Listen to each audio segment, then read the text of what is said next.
Napaisim na giti ubingkan manurusuro iti maysa a pagadalan iti Conor Apayao iti panagbisita kadakwada dagiti kamang ti 2nd Apayao Provincial Mobile Force Company para iti outreach activity.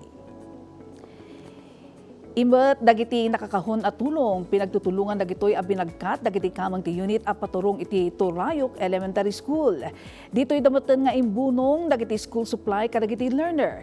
Nagpakan kadagiti ubing ken nangipaaypay iti libre a haircut at tinagragsak dagiti nagnumar. Naikan pa iti gundaway dagiti ubing nga agpili iti tsinelas na.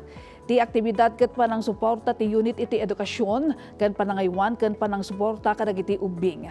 Panakikaykaysada daytoy iti panagrambak iti Women's Month. Kabinadang ti unit iti baliging aktibidad ni Pastor Rodolfo Septimo iti Singapore.